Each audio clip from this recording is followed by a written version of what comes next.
Oh, Lord, welcome back. We're in the middle of January, so you couldn't be blamed if your thoughts were drifting off to far warmer shores, which is why Lizzy Lyons from Lizzy's lovely little kitchen in Listowel is bringing a flavour of the Middle East to our taste buds this morning. We don't mean the Middle East of Ireland now. Where are we going? We are going to Lebanon. To the Lebanon? Yeah. Excellent. What are we having? So we are making a really nice roasted chicken, lamb and basmati rice dish. So you could use roast chicken, or you could use like portions of chicken here, like the thigh and Lovely, the drumstick.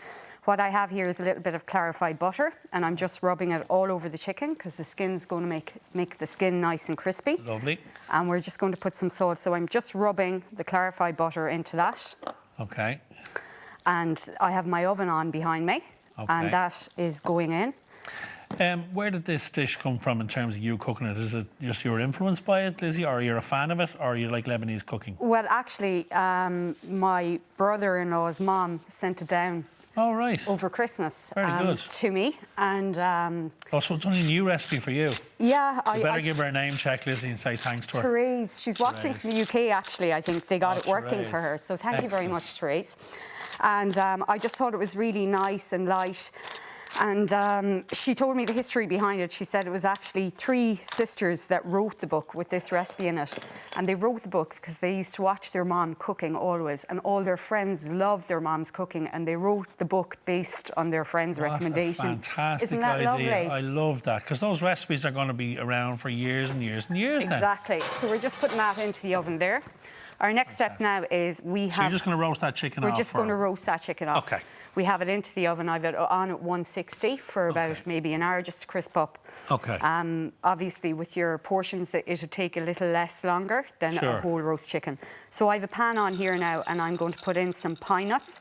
I've those toasted off already. Okay. This is just for demonstration, you know. Absolutely, yeah. Be prepared. So you'll see that the pine nuts get a lovely golden colour on them. Okay. And once that is done, we take those out from the pan. How long would you take to roast them off? Just a couple of minutes? Only about 2 minutes. Okay. They cook very fast, actually. And now here I have some lamb. Okay. So minced lamb, a tiny little bit of oil, because the lamb can have a little bit of fat in it, so you don't need too much. Okay. And then into your pan. Does it matter what oil you fry it with? Doesn't really, does it? No, it doesn't. No. Okay. So what I always do, I hate when you get a minced beef or a minced lamb and there's lumps in it. So usually what I would do is, if I had a small portion like this, I'd use a fork, you know, to break it up. Okay. If you were cooking for a bigger amount, you could use mashed potato, if you were able to get it out of the drawer. Does your mashed potato... Yeah. The potato masher always gets stuck in the drawer, doesn't it? Yeah, it does. Yeah, it gets wedged in there. Yeah, wedged in. So what we're going to do is we are going to fry that up until it browns all over. And we'll put a little bit of seasoning into it. Okay. A bit of salt. And pepper. Lovely. And it's really nice and easy. I have some mixed spice here. Ah, right, okay. What would be in that, Lizzy? Is it... They'd be a bit of cardamom, cinnamon, probably star anise, all those kind of aniseedy flavours. Lovely. So we're getting that in there. We're frying it all up. So you just want to brown that mince off? We're going to brown that mince off. Lovely. And like I said, this is a great one now to, if you had leftover chicken on a Sunday, like, you know, the way you'd have the little bits left, you could strip off the meat and use your leg and your thigh or whatever was left from the meat of the chicken, and use this for the following day. If you didn't like lamb, you could always use a bit of beef instead. You could use minced beef instead as well. You can't beat a bit of lamb, though. You can't beat a bit of lamb. Can't beat it. Can't beat it. So we'll just,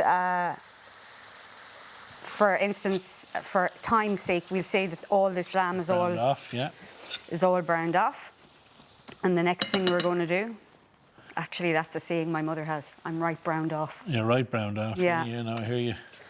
So in goes your rice. In goes our rice. That's not pre-cooked or anything, No, is it? it's not. It's washed out. Be sure to steep your basmati rice for a good hour beforehand.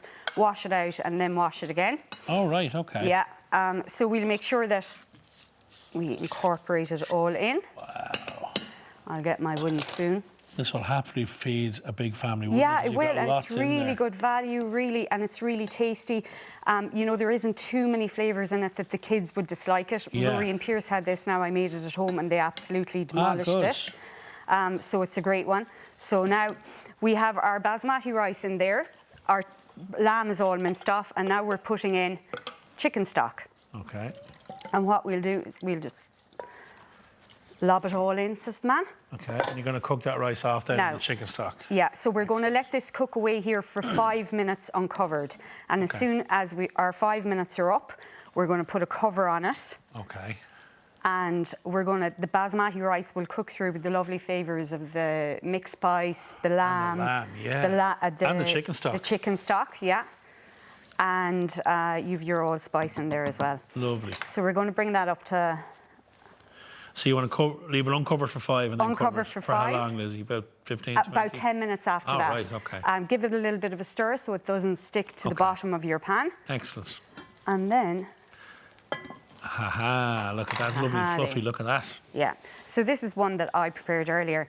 Now, when you have your chicken stock, when your chicken is cooked and your thighs and your portions of chicken are cooked, you're going to have a little bit of gravy at the end. You're going to have some stock at the end. Yeah. What I do is I just decant it into a saucepan like this and add in a little bit of corn flour paste. So just like 2 teaspoons of corn flour, a little bit of water into it, mix it up and into your... So that'll thicken it up nicely. Thicken it up and you have a lovely gravy. Lovely. So here we are now with our lovely lamb. Look at that. Yeah, and we're going to add in our pine nuts that we toasted from before. Beautiful. Yeah, and... There's lots of improving noises. Yeah. So this That's now, always a good sign. this is what you would have. This is actually leftover chicken from roasted chicken that I had at home, right? Lovely. So this is what you would get your portion out of it. Excellent. And then we're going to, these are the chicken portions that I cooked earlier. Okay. So you get a lovely crispy skin on it. Look at that. Yeah. And then you have a lovely little bit of gravy then to go over it. Lovely bit of gravy. Lizzie. Some parsley. Gorgeous. A little bit of lemon. Look at that. And there's your gravy. And gravy on the side for anybody who wants it. Sure, listen. Away in a hack, Simon. You never refuse a bit of gravy. But it is so key that when you cook something like that, like the chicken portions and that, you've got those lovely resting juices, cooking juices down the bottom. Exactly, yeah. That's gold. It's gold. Like, don't get rid of it. No. I'm So here. everything. There you are now. Well, I give this one to Elaine. Happened by There you are, my accident. I'm darling. going to do one more here. And there's a yeah. little bit of chicken gravy on the sides. A really tasty, simple dish Yeah, my love. the kids will love. The kids could even cook it with you. It's a real, but it's also good like winter warmer. Like it's a Yeah. big dish, you know what I mean? Lots of spices in there. Yeah, and a one-pot wonder after all our Look at that. spending over Christmas. I love and- Lebanese food. I really do. Do you? Yeah. So I don't cook a lot of it. I must start. No. Gorgeous. That looks There we fab. go. How is it, Elaine? It is delicious. Do you know what Elaine told me she doesn't like? What? The skin off the chicken. Don't judge me. Right, well, the proof is in the pudding. So this is the lamb. Take that off. The face. Yeah. See, Lizzie brought in other goodies today, so I'm full up with sausage rolls and cupcakes already, so I can't really She fit brought much more in. sausage rolls and cupcakes. Thank you for them. You're very welcome. And thank you for that. That is delicious. Thank you, Lizzie. Good to see you as You're always. very welcome. Right, full recipe details are, of course, up on the website, virginmediatelevision.ie, or you can visit Lizzie's little kitchen in lovely Listowel and see what's cooking. Thank you, Now, Lizzie. after the break, Love Island champ and Olympian Greg O'Shea joins us, and he's calling on you to work out with him. We're back in a few.